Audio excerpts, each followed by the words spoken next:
I've been a professional video editor now for more than 10 years, and I had the privilege to work on a variety of amazing different projects. And since I started my editing career, I always used Premiere Pro. And I've never had any real issues with Premiere Pro. Yes, I had the occasional problem where Premiere Pro would just quit, but overall, I really enjoyed Premiere Pro. Now, since DaVinci Resolve has come onto the scene, it has made some waves.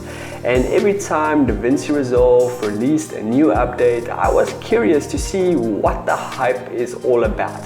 Now, since version 17 of DaVinci Resolve came out, I checked it out, but I was never convinced to swap over completely to DaVinci Resolve because I felt that DaVinci Resolve was still lacking a lot of features that I was using quite a bit in Premiere Pro. And so up until DaVinci Resolve 19 came out, and I went back to check it out, and I was just blown away by the functionality, the look of it, the feel of it. And I'm going to be talking about 7 features that made me swap over to DaVinci Resolve completely. Now, this is not an exhaustive list, but it was these 7 features that was enough for me to decide it's time to move over. And in this video, I'm going to show you all those 7 features, both in DaVinci Resolve and in Premiere Pro, and the differences in them and why I decided to move over. And so the first feature that I'm going to be talking about is this feature called Show Duplicate Clips in Your Project. Now, this is an amazing feature, and you find it in both Premiere Pro and DaVinci Resolve, but it's almost like DaVinci Resolve just stepped up their game in this little feature. And so let's look at it in both these softwares. So first of all, I'm going to show you how this feature works in Premiere Pro. Now, first of all, you need to switch this feature on, and the way to do this is by clicking this tool icon over here and then to activate Show Duplicate Frame Markers. Now, one cool thing about Premiere Pro is that it actually shows you which clips have already been used on your timeline. So if you want to just quickly have a look, this video icon that's highlighted blue indicate to you that these clips have already been used on your timeline. Now, this one isn't blue, so this one hasn't been used, but it doesn't show you which part of this clip have been used and which not. So if you were to also change the view to list, you won't be able to see which clips have been used or not. You actually have to view it as a thumbnail to be able to see which clips have been used or not. Now, this is quite annoying because most of the times I like to view my project like this so that I can quickly grab maybe a folder and drag it onto the timeline. And so for me to, every time I want to see if there's duplicate clips or if it has been used, to go into the folder and then change it to thumbnails is really annoying. So on top of that, if I have to drag this onto my timeline, here I can now see which parts of my clip have been used, but I also don't want to drag my clips onto the timeline every time I want to see which parts have been used. And that's where DaVinci Resolve is so much better. So if we were to now swap to DaVinci Resolve, here I'm on my DaVinci Resolve timeline, and if you want to view the duplicate frames, all you have to do is go to View menu over here and then select Show Duplicate Frames. So same thing, here you can see that you've got both views in DaVinci Resolve, which is for me a big plus. Here you've got all your different folders, and in every folder that you select, now as you view these clips, you can see by this red line which parts of this clip have already been used in your timeline. And this is a big plus for me because sometimes when I do run out of clips, I actually look for parts of clips that could maybe work in those relevant spots. So for example, here only the beginning of this clip have been used and the second half hasn't been used, and sometimes you actually get a clip that's a minute long which have many different shots and points of views that hasn't been used, and this indicates to me that those parts haven't been used. So I can just scrub through and find a relevant part that I want on my timeline, and then I can add that in. And this for me is great. So I'm gonna just go ahead and drag this onto the timeline, and here you can see that it also shows you which parts have been used and which parts haven't been used. Now, something that I really appreciate about DaVinci Resolve is the fact that if I have to go and reverse this clip, it still shows me which parts have been used. Whereas when I go to Premiere Pro, here I can see a clip that it shows me that it has already been used on a timeline. And when I go ahead and I reverse the speed of this clip, because maybe I want to change the clip movement to go forward or backwards or whatever the case might be, when I reverse this clip, the duplicate frame indicator disappears, and now it doesn't show me that I actually used this clip. And this is a big problem for me because I really don't want to use the same clip twice in a project.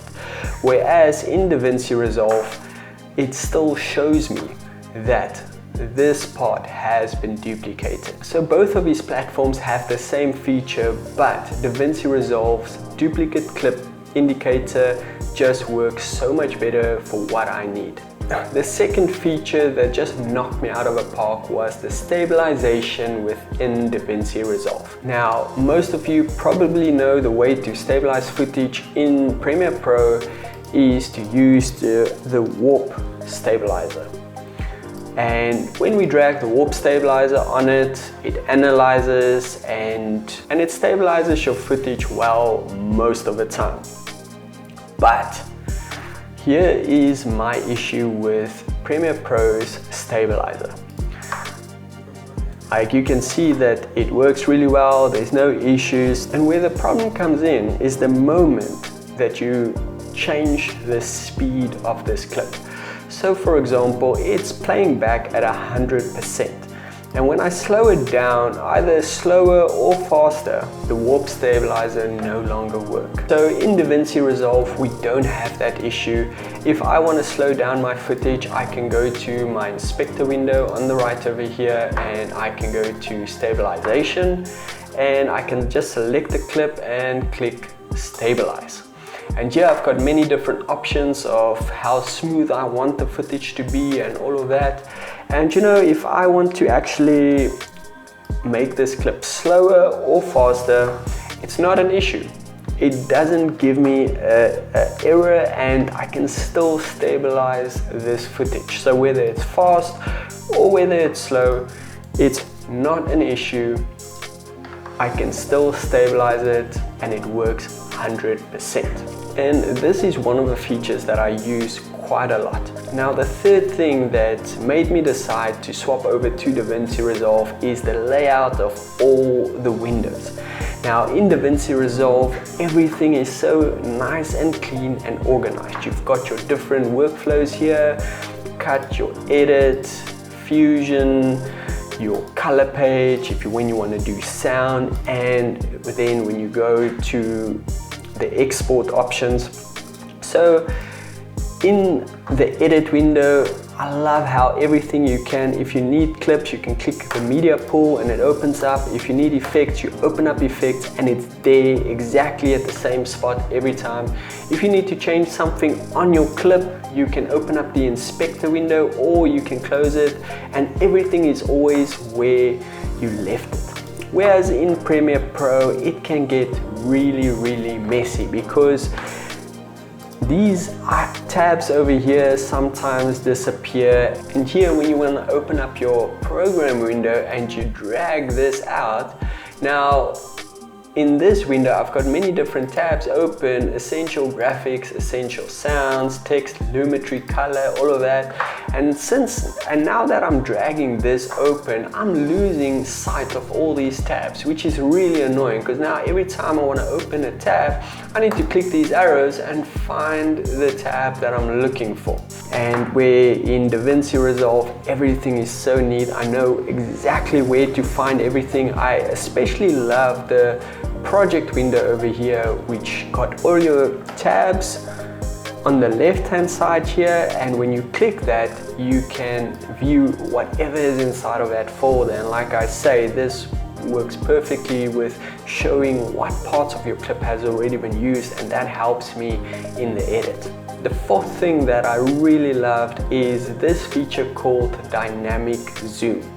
Now, if you've been editing for a long time, you know that it's always nice to add a Ken Burns effect on static images, or if you've got static video, maybe just to add some movement on those clips. Now, Premiere Pro doesn't have this feature at all, but DaVinci Resolve does. And this is what this looks like. So here in my project, I've got a static shot of a time lapse, and I want to add just a little bit of a zoom in just for some dynamics. And so the way to do that is to simply go to the dynamic zoom option in your inspector window that you open up on the right hand side here, and you can just activate dynamic zoom. Now you've got two options. You can either zoom in or you can zoom out. You can just select swap. You have different options that says ease in, ease out, ease in and out. I generally love to just use the linear zoom in, especially just to have a smooth zoom in or zoom out.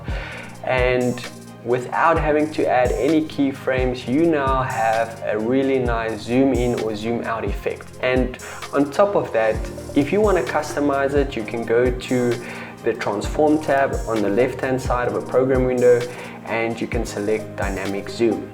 This will now give you more options. You can see the red frame on the outside of a frame. That means that's where the shot starts.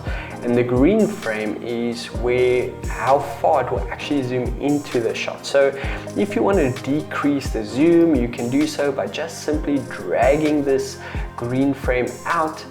Or if you want to zoom in quite close, you can drag this green frame in, and you can actually move this green frame to the desired spot.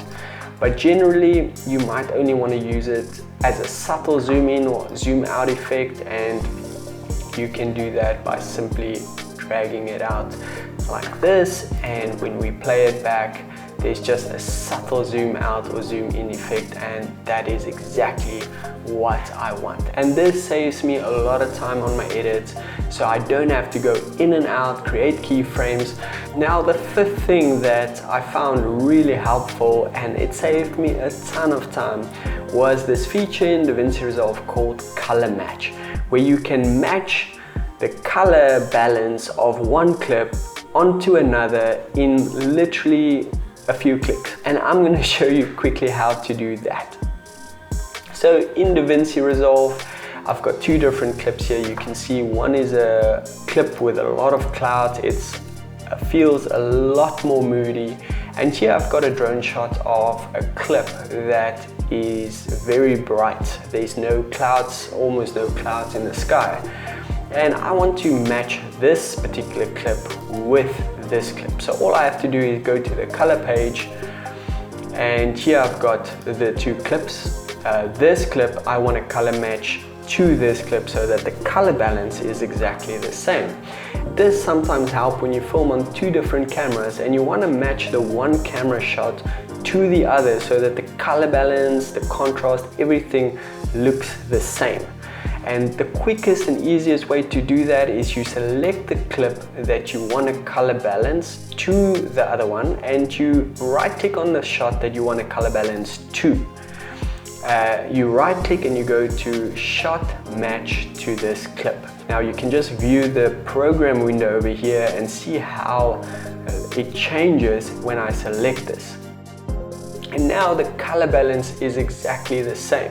Now it might not be exactly the same, but it's very similar, and if you need to then make any final tweaks, you can do so by using all the color tools that DaVinci Resolve offers. Now the next feature is your transform options in DaVinci Resolve, and for me this has saved me so much time and energy. And I don't understand why Premiere Pro just doesn't have this option available. Maybe I'm missing something, maybe they do, I just don't know about it. And so in DaVinci Resolve here, the transform tools is when you click this corner over here. So here you've got many different options called smart reframe, transform, crop, the dynamic zoom that you can change. So for example, when I click transform, I can now click on a frame and I can, from the program window, I can actually change the size of this clip, where I don't have to go to the inspector window to make adjustments about, of the position, the zoom, all of that. I can do it straight from my transform window, and this saves me so much time. The same as when I want to crop a clip. I don't have to drag a plugin onto the clip and then change all the parameters and then change it here to line up here. It's sometimes really difficult, and in my program window I've got a lot more control. So if I want to then crop a clip, I can do that by just simply dragging these points out, and it saves so much time and I can be so precise. And the last thing that I want to talk about is caching. Now in Premiere Pro, whenever you add effects on, it has to render, and sometimes it doesn't even give you the option to render, and it looks horrible in your project. You have to literally then export it to be able to see what it looks like, and that can be very frustrating and annoying. Whereas in DaVinci Resolve, it automatically caches the effect in your frame, in your shot, and you can play it back and see what that shot will look like without having to render or do anything. DaVinci Resolve simply has this function called auto cache, and it is amazing. So here I've got a drone shot of the guy jumping, and I actually want to slow this shot down to say about 25%, which is quite significant, and you can see there's quite a lot of stutter. And so in DaVinci Resolve, when I add this retime process called optical flow, it smooths out my footage so that it looks super smooth. This was filmed in 30p, and now I'm slowing it down to 100 frames a second. And so this is now what it looks like. It looks super smooth, and I didn't have to render anything. DaVinci Resolve did an auto cache, and I can just then go ahead, play it back, and then see what it looks like. Whereas in Premiere Pro, it works a little bit differently. Here I'm just going to grab a couple of shots just to show you, and here I'm going to just slow down these shots to 50%. Now when I zoom in here, you can see there it's all 50%, and let's just slow it down to about 25%. Let's make it exactly the same as the other shot. Here you can see there's stutters, people, and all of that. So, and now I want to add optical flow to these shots, and the way to do that is to press Ctrl R. It will open up the clip speed and duration settings, and here by time interpolation, you want to select optical flow. Now you'll see here that I've done exactly the same thing to every clip here, but only a few clips need rendering. When I render these clips, I will only be able to see what this clip and these 3 clips will look like with this effect on. I won't be able to see what this clip looks like or this clip, because Premiere Pro says it doesn't need to render. And even though it doesn't render, it still doesn't show me what this clip look like with the effect on. So the way to then see what this clip will look like with this effect on is to actually export the clip. That's the only way that I can actually view and see what this clip look like with the optical flow in it. Just because Premiere Pro doesn't render the yellow lines, and it's so annoying. And here you can then see that it's still very stuttery, and I actually can't see what the optical flow looks like on this clip, and that is such a thorn in my flesh when it comes to Premiere Pro. It is not consistent, and it doesn't always want to render the clips, and I can't see what this looks like. And so in my editing process, I'm like, should I add it or not? Because I'm not sure if it'll work or look good. So guys, there's many different features in DaVinci Resolve that are just awesome, and I just don't have time to get into that. I will make videos of all of those amazing features in the future, so make sure that you subscribe to this channel so that you don't miss all of these tips and tricks to make your workflow a lot easier. If you are editing on Premiere Pro and you're still wondering, should I swap over to DaVinci Resolve? I hope that this video will help you to make that decision. Happy editing, and I'll see you in the next one. Cheers.